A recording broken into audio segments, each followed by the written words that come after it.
Hello everyone, स्वागत है आप अपने YouTube चैनल वाइज सर पर। तो आज एक बार फिर से हम देखने के लिए जा रहे हैं कक्षा 10वीं का अर्थशास्त्र है चैप्टर नंबर 4।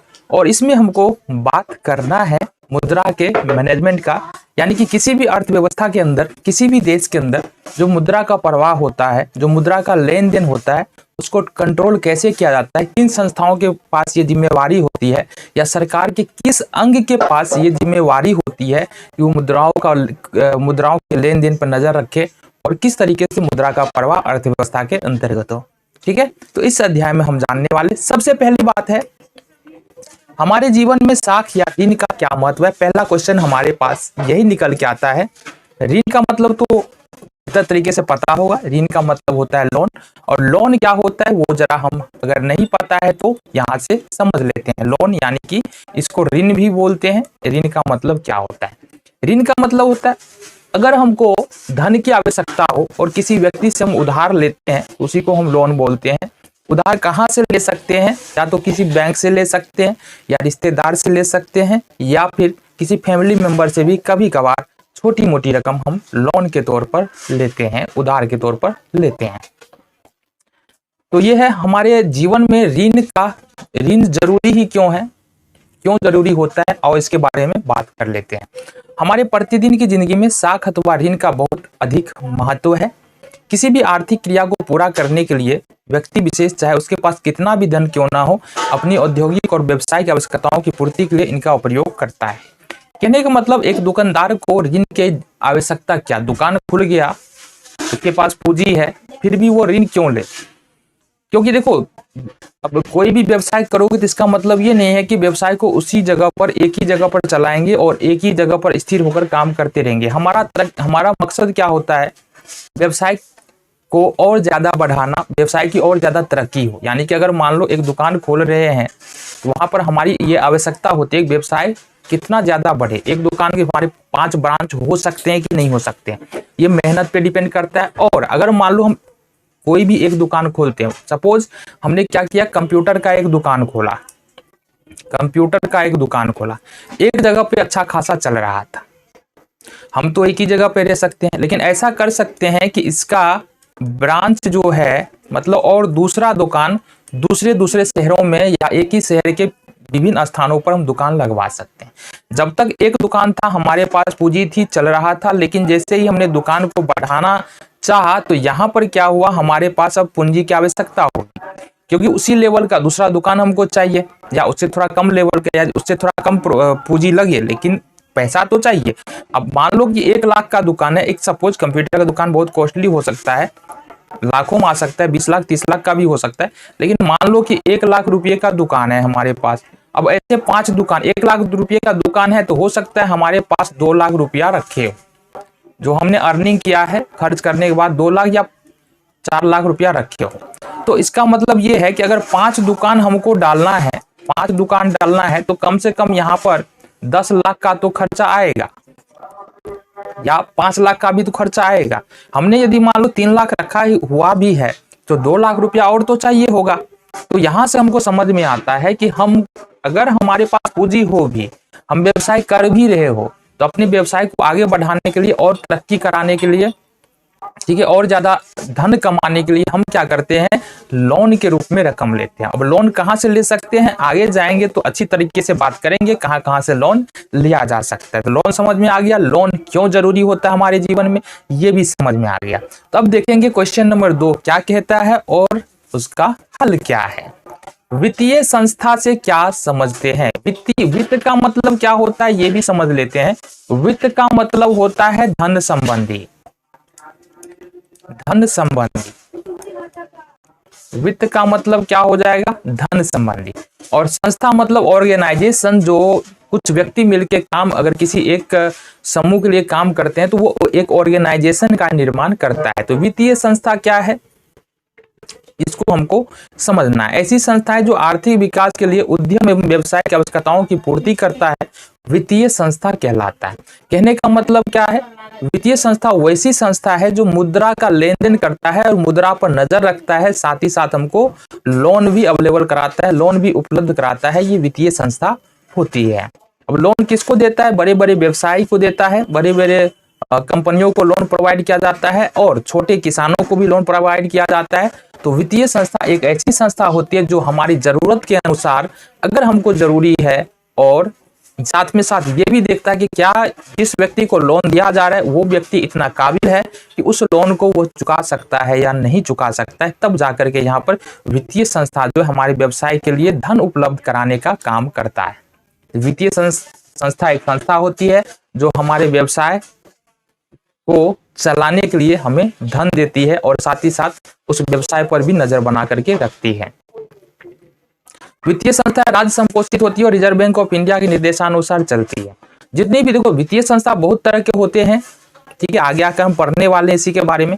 तो जितनी भी वित्तीय संस्थाएं होंगी वो क्या हुआ, देश के अंदर काम करेगा या राज्य के अंदर काम करेगा, लेकिन सभी को आरबीआई यानी कि वित्तीय संस्था का जो कर्ता धर्ता है ना, उसको हम आरबीआई को बोल सकते हैं, रिजर्व बैंक ऑफ इंडिया। इसके मर्जी के बिना कोई भी वित्तीय कंपनी ना ही भारत में चल सकती है और ना ही ज्यादा समय तक टिक सकती है मनमानी करके। तो आरबीआई जो रूल्स बनाएगा उस रूल्स को जितने भी बैंक्स है, वित्तीय संस्था का मतलब मोटा मोटी देखेंगे तो वो सारे बैंक ही आते हैं अधिकतर क्षेत्रों में। तो यहाँ पर आरबीआई के द्वारा जो रूल्स होगा वही जो है पालन करना पड़ेगा, जितना भी वित्तीय संस्था भारत के अंदर यहाँ पर कार्य करेगा। तो सब यहाँ पर समझ में आ गया कि वित्तीय संस्था से क्या समझते हैं। अब आ गया सरकारी वित्तीय संस्था क्या होता है और या सरकारी वित्तीय संस्था से क्या समझते हैं। सरकारी वित्तीय संस्था, अब वित्तीय संस्था का मतलब सीधा सीधी हम अभी किससे मतलब रख रहे हैं, वित्तीय संस्था जब भी बोले, वित्तीय संस्था तो जब भी बोले ना तो इसका सीधा सीधी मतलब निकल के आता है बैंक। तो वित्तीय संस्था, सरकारी वित्तीय संस्था किसको बोलेंगे, जाहिर सी बात है जिस पर सरकार का अधिकार होगा और जो सरकार के द्वारा संचालित होगा उसको हम सरकारी वित्तीय संस्था बोलेंगे। जैसे पंजाब नेशनल बैंक हो गया, एसबीआई हो गया और उसके बाद आरबीआई हो गया, ये सारा सारा सरकारी वित्तीय संस्था है। आगे देखेंगे क्वेश्चन नंबर 4 है अर्ध सरकारी वित्तीय संस्था क्या है। अब अर्ध सरकारी वित्तीय संस्था का मतलब होता तो है निजी व्यक्ति का, लेकिन आरबीआई के नियमानुसार यहाँ पर इनको भी चलना पड़ता है, आरबीआई के नियमों को फॉलो करके चलना पड़ता है। तो इसको हम अर्ध सरकारी वित्तीय संस्था कहते हैं। पढ़ लेते हैं एक बार फिर समझ में आ जाए और बेहतर तरीके से। ऐसी वित्तीय संस्थाएं जो रिजर्व बैंक ऑफ इंडिया के निर्देशानुसार चलती है और लोगों की वित्तीय आवश्यकताओं की पूरा करती है, अर्ध सरकारी वित्तीय संस्थाएं कहलाती है। जैसे कि यहाँ पर दिया हुआ है क्षेत्रीय ग्रामीण बैंक, राज्य कारपोरेटिव बैंक, ये सब अर्ध सरकारी वित्तीय संस्था है। मतलब ये देखो प्राइवेट सेक्टर की कंपनियां हैं जो वित्तीय संस्था के तौर पे काम कर रही है, लेकिन यहाँ पर कंट्रोल जो है ना पूरा तरीके वैसे नहीं है, पूरी तरीके से कंट्रोल जो है वो प्राइवेट सेक्टर के लोगों के हाथ में है। मैं कहने का मतलब है प्राइवेट बैंक भी है या प्राइवेट फाइनेंस कंपनी मतलब लोन देने वाली कंपनी होती है, या प्राइवेट बैंक भी है, तो उसको ऐसा नहीं है, आरबीआई के निर्देशों के अनुसार ही काम करना पड़ेगा। जैसा उदाहरण ले लो, मान लो हम 1000 रुपया कोई धन रख दिया, 100 रुपया हम अपने अकाउंट में रखते हैं, तो इसका मान लो आरबीआई ने नियम बनाया कि आपको हाईएस्ट ब्याज इस पर जो देना है ना वो 7% देना है। इसका मतलब एक साल में जो है हमको अगर 100 रुपया अकाउंट पे छोड़ेंगे तो 7% ब्याज जो है, यानी लोएस्ट ब्याज 7% देना है और हाईएस्ट ब्याज अपने आपका मन है उतना दो। तो यहाँ पर लोएस्ट ब्याज जो है 7% सभी बैंकों को देना पड़ेगा, उससे कम ब्याज दर नहीं दे सकता है। तो ये होता है अर्ध सरकारी वित्तीय संस्था। समझ में आ गया। चलो जी आगे है सूक्ष्म वित्तीय संस्था क्या होता है, इसके बारे में हमको जानना है।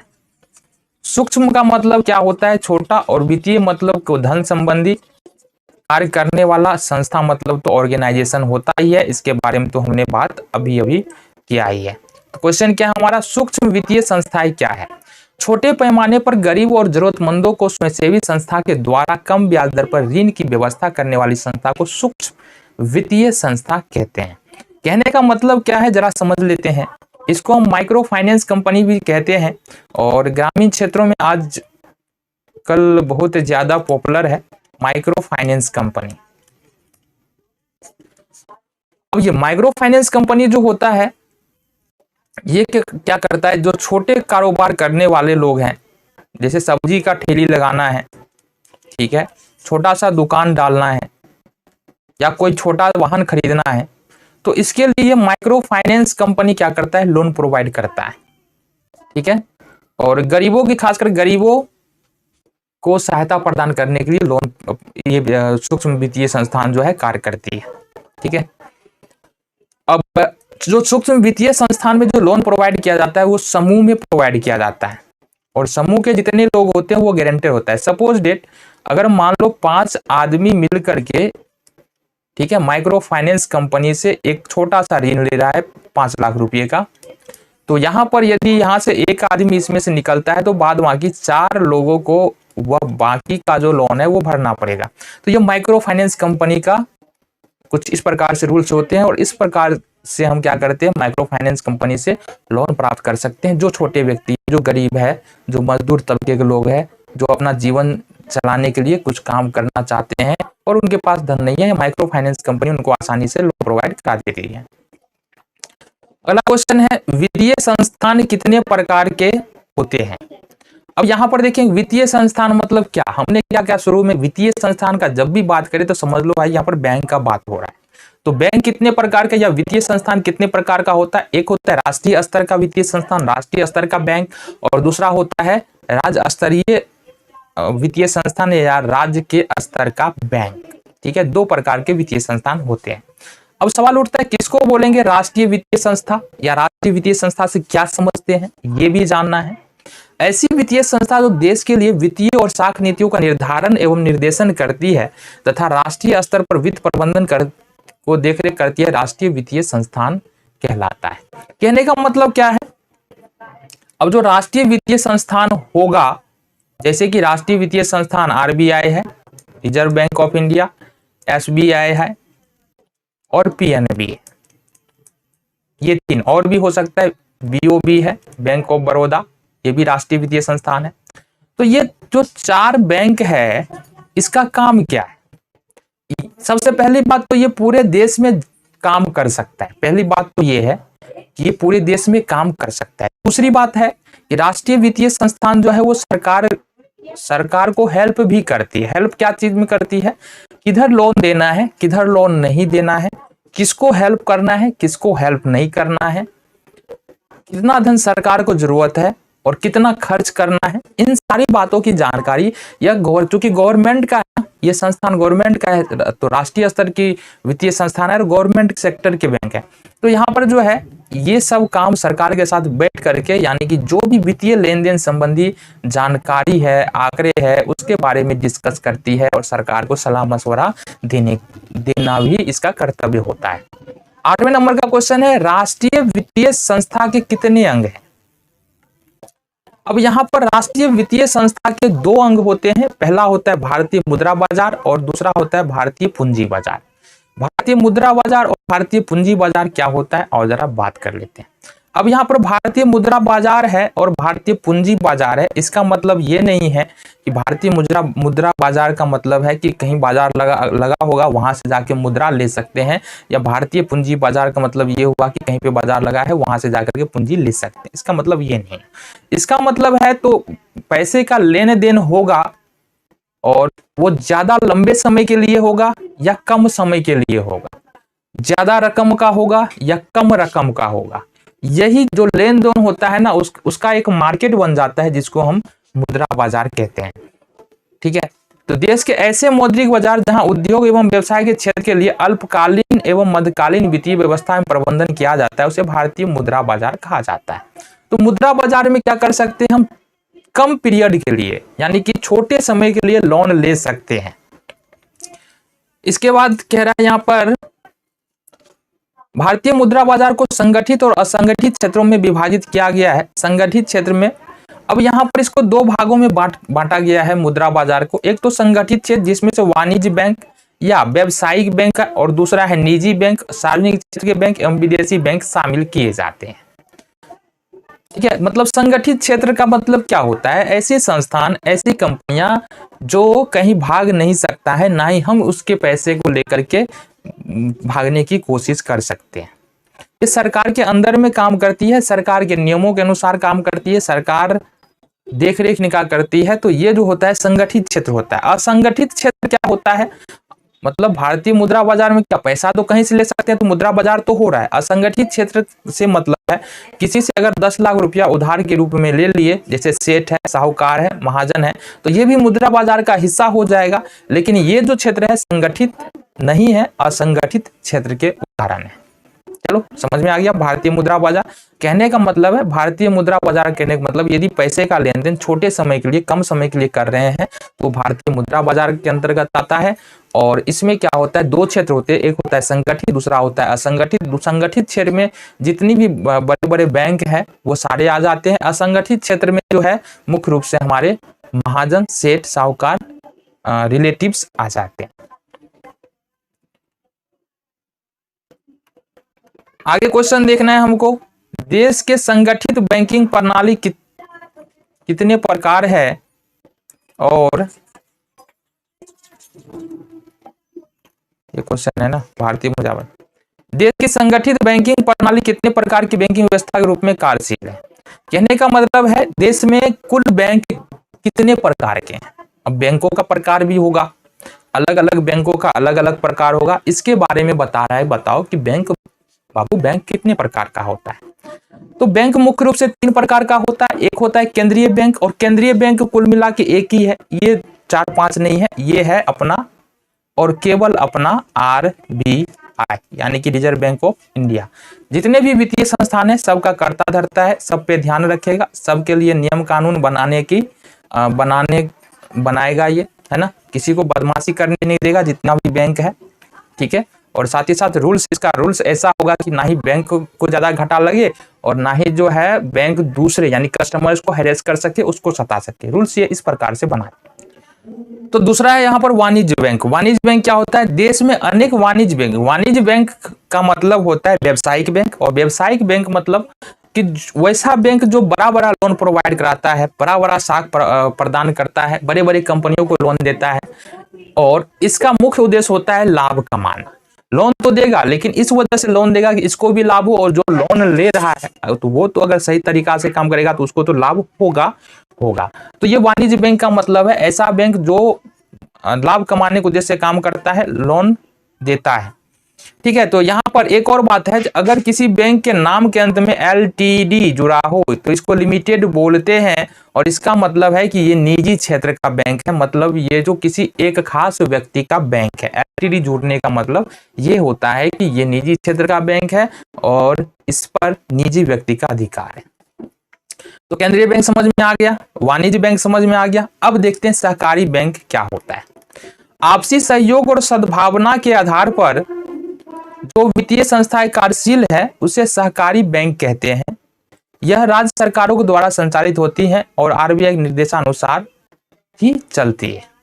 अब ये जो बैंक होता है सहकारी बैंक, इस बैंक का उद्देश्य क्या होता है। इस बैंक का उद्देश्य मुख्य रूप से लोगों को सहायता प्रदान करना होता है, लाभ कमाना इस बैंक का उद्देश्य नहीं होता है। अब काम कर रहे हैं, वर्कर्स लग रहे हैं, है ना, ऑफिस लेना है सारा, तो खर्च तो होगा, तो कुछ ना कुछ तो लाभ तो लेगा ही।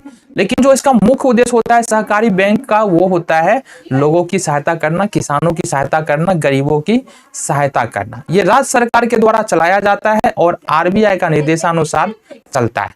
तो ये बिना RBI के निर्देशानुसार भारत के अंदर कितनी भी जो भी वित्तीय संस्थान है, या चाहे वो विदेश से आकर के यहाँ पर रहना, RBI के नियम को वो क्या करना पड़ेगा, मानना पड़ेगा, ये अगर भारत में काम करना है तो।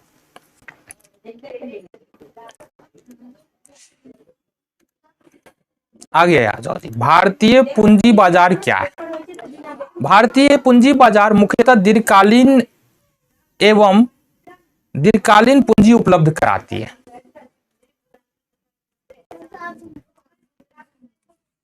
क्या यार, क्या काट रहा है यहाँ से। तो हमको देखना है कि भारतीय पूंजी बाजार क्या है। तो भारतीय पूंजी बाजार मुख्यतः दीर्घकालीन पूंजी उपलब्ध कराती है। दीर्घकालीन पूंजी की मांग बड़े बड़े उद्योग घराने एवं सार्वजनिक निर्माण कार्यों के लिए होता है। अब ये जो भारतीय पूंजी बाजार है, यहाँ से जो हम है ना पैसा एक लंबे समय के लिए 2 साल 4